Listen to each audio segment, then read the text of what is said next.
राजन,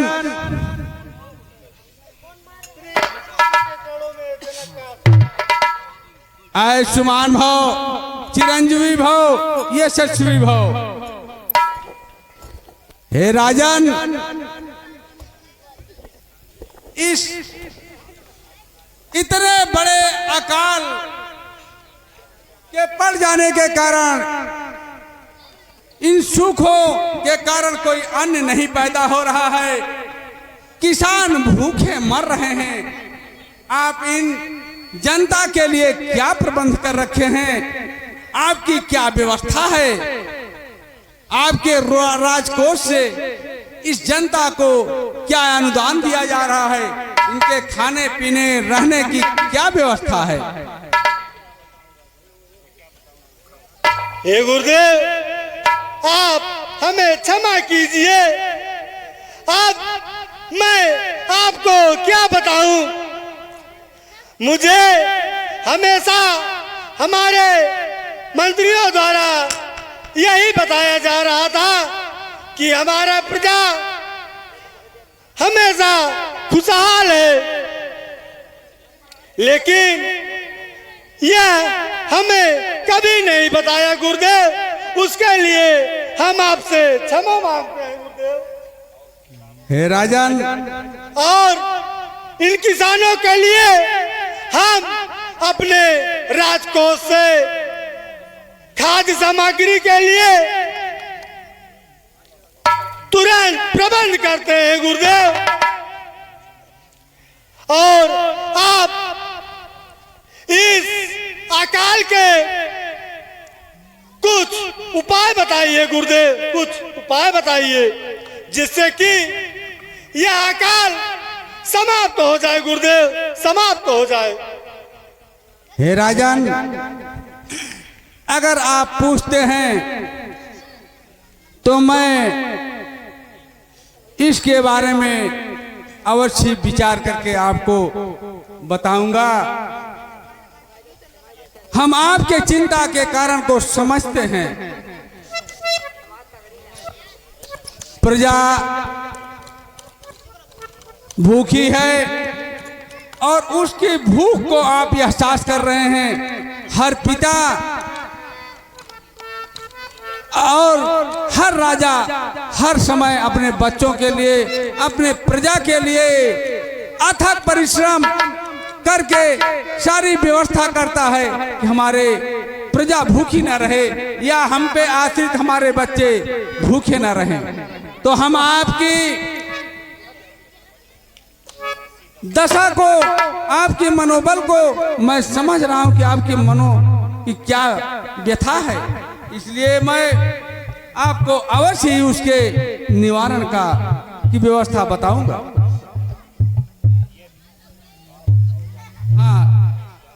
हे राजन,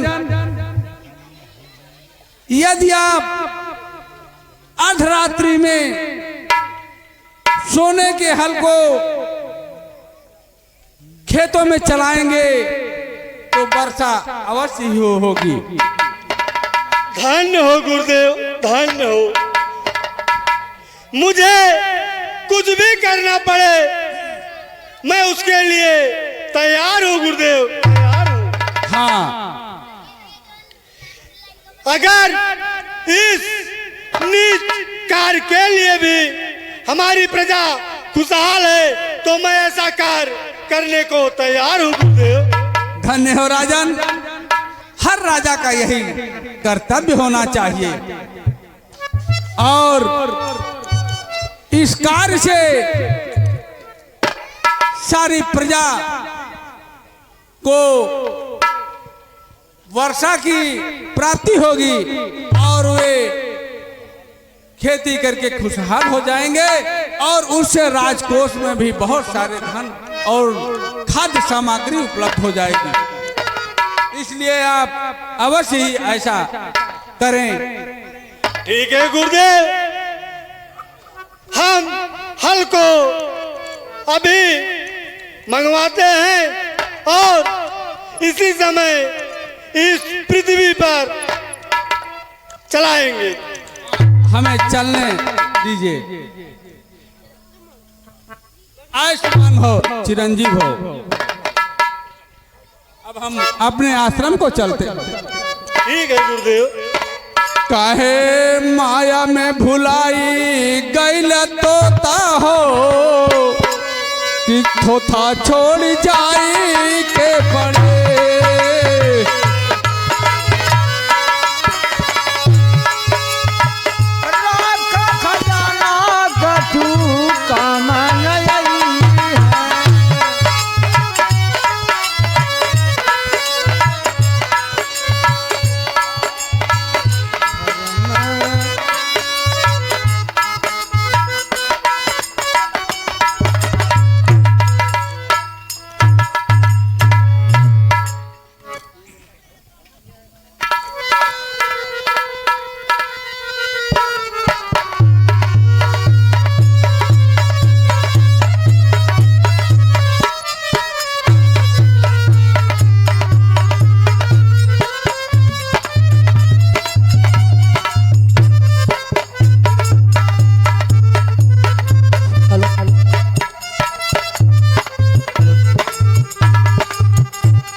है राजन, ये याद शक्ति हैं, आप ले जा करके इनका पालन पोषण करो और आपके राज्य में अब घनघोर वर्षा होगी, जिससे आपका राज खुशहाल होगा। धन्य हो पृथ्वी माँ, धन्य हो। मैं इसका लालन पोषण बहुत ही प्रेम से करूंगा, बहुत ही प्रेम से करूंगा।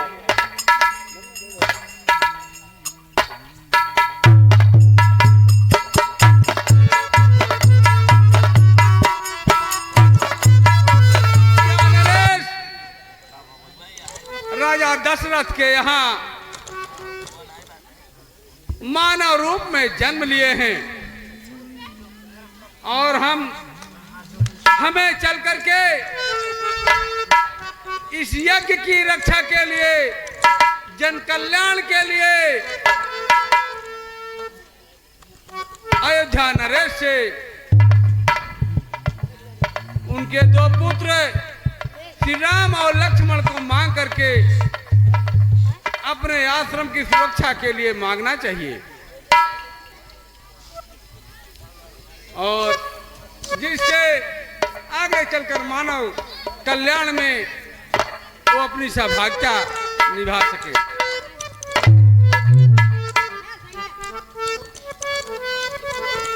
हरि गुण गाए जा, जन्म बना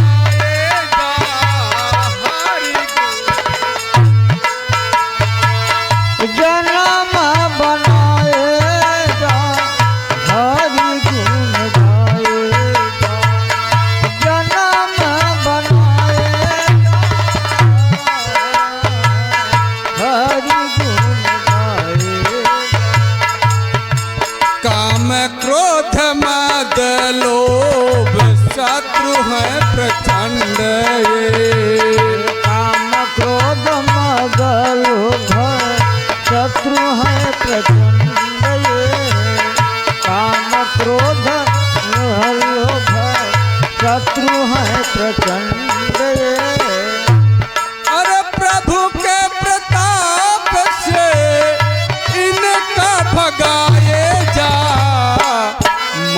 मोह त्यागी प्रभु हरि गुण बनाएगा, माया मोह त्यागी बंदे।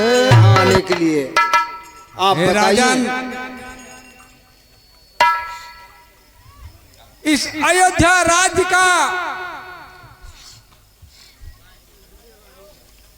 जो कीर्ति पताका सारे त्रिलोक में फैली हुई है,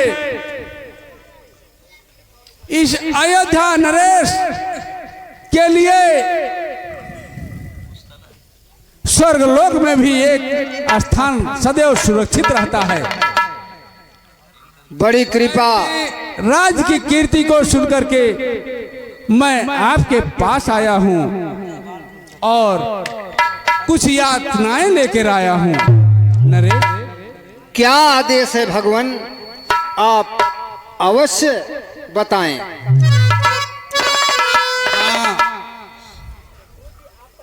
राजन, मैं अवश्य ही बताऊंगा, सुने। हाँ कहिए। मैं यज्ञ जिस समय करता हूँ, सुनो राजन, सुन रहा हूँ भगवान। मैं यज्ञ जिस समय करता हूँ, दुख निचर मुझको देते।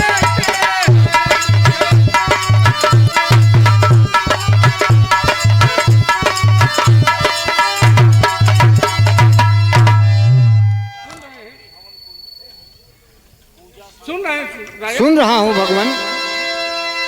पूजा सामग्री हमन कुंड सब नष्ट भ्रष्ट कर देते हैं।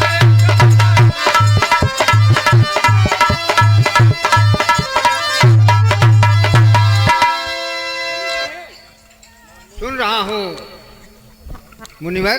मानो यदि उनसे, सुन रहे हैं, मानो यदि उनसे धर्म हानि है, लज्जा है तो धर्म।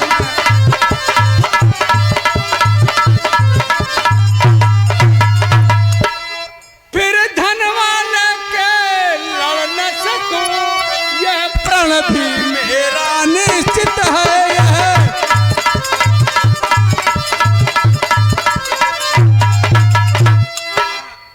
सुनिए राजन, हाँ कहिए ऋषिराज।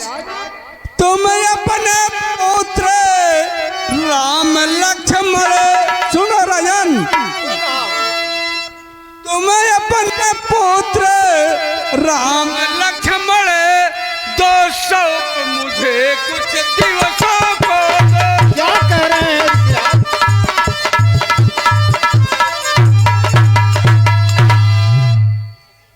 सुनो राजन, हाँ सुन रहा हूँ। इससे हो तुमको कुल से कल्याण, हर्ष उन दोनों का इससे हो।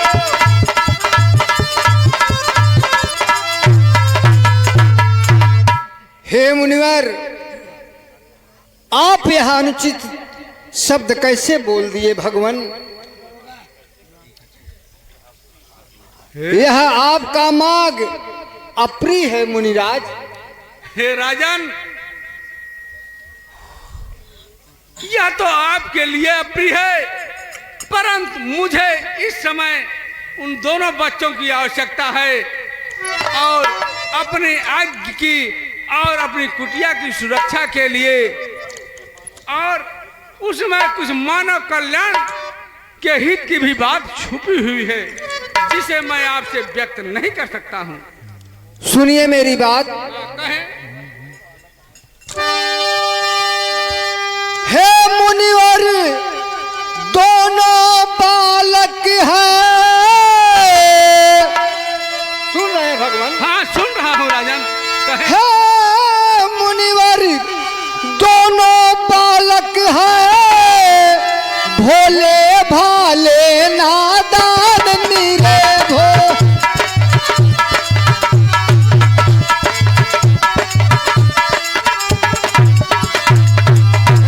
विद्या नहीं जानते हैं, लड़ने में भी अज्ञान निरे।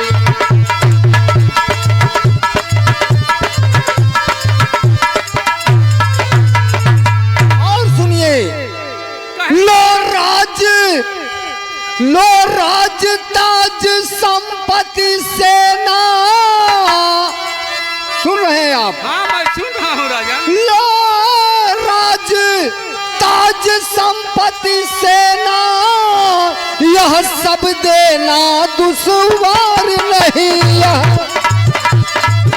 ऐसी बात है। आज्ञा हो तो मैं चला चलूं, चलने में कुछ इनकार नहीं। आप नहीं राजा,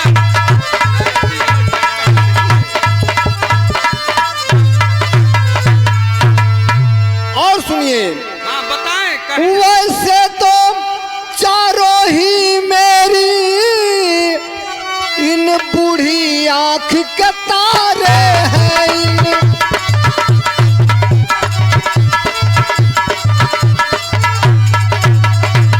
लेकिन राम और लक्ष्मणी प्राणों से ज्यादा प्यारे हैं।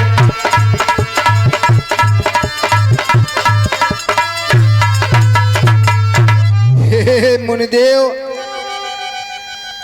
ये आपका प्रिय मांग मैं पूरा नहीं कर सकता हूँ, क्षमा करे भगवान। हे राजन, आप ऐसे कुल में पैदा हुए हैं, आपके वंश में दधिची जैसे दानी हुए हैं, जो अपनी संपूर्ण शरीर को दान कर दिए। राजा हरिश्चंद्र जैसे आपके कुल में पैदा हुए हैं, जिन्होंने अपनी, आप ऐसे लोगों को कलंकित कर रहे हैं, ऐसे वंश को कलंकित कर रहे हैं राजन। हे आप मुनिदेव, पुत्र मोह में फंसते जा रहे हैं। आप चाहे जो समझे भगवान, लेकिन मैं राम और लक्ष्मण को आपको सौंप नहीं सकता हूँ भगवान, नहीं सौंप सकता हूँ। सुनिए राजन, हाँ कहिए। मुझे ऐसे गोल गोल चक्र में न घुमाएं। सुने, हाँ टाल टोले अच्छी नहीं, इस अवसर नरनाथ, या तो साफ जवाब दो या कर मेरे साथ। सुनिए मुनिराज, सुनिए, हाँ बोलिए। दशरथ तुम जैसे ज्ञानी को, सुन रहे हैं? सुन रहा हूँ भगवान। दशरथ तुम जैसे ज्ञानी को बच्चों से इतनी ममता है, बच्चों से।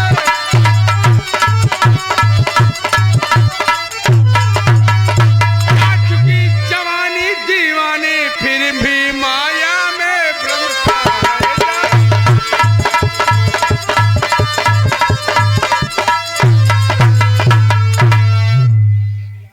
सुनिए राजन, हाँ कहिए मुनिदेव। यदि आज विष्णु से कहता मैं, तो चल देते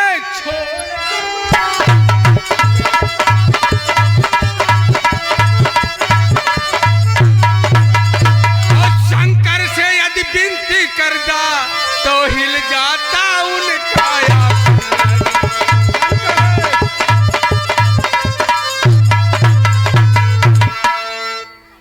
हे मुनिदेव, मेरी एक बात आप सुने। हाँ कहें अयोध्या नरेश। मैं चार पुत्र चौथे पन में, सुन रहे हैं भगवान? हाँ सुन रहा हूँ राजन। मैं चार पुत्र चौथे पन में, कष्टों से मैंने पाया है कष्ट।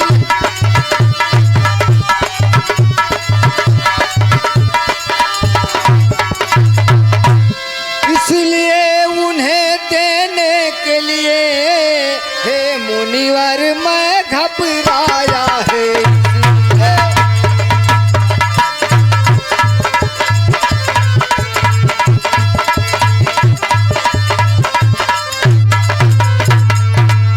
हे ऋषिराज, इसलिए अब आप खाली हाथ यहाँ से लौट जाइए। ठीक है राजन,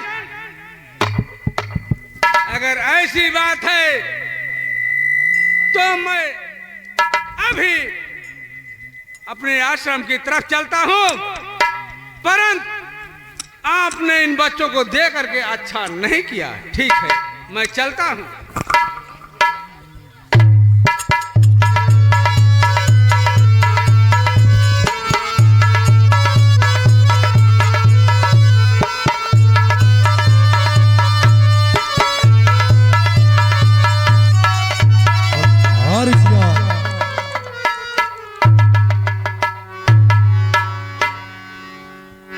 ऋषिराज जी, आप यहाँ कहाँ भटक रहे हैं, कहाँ जा रहे हैं?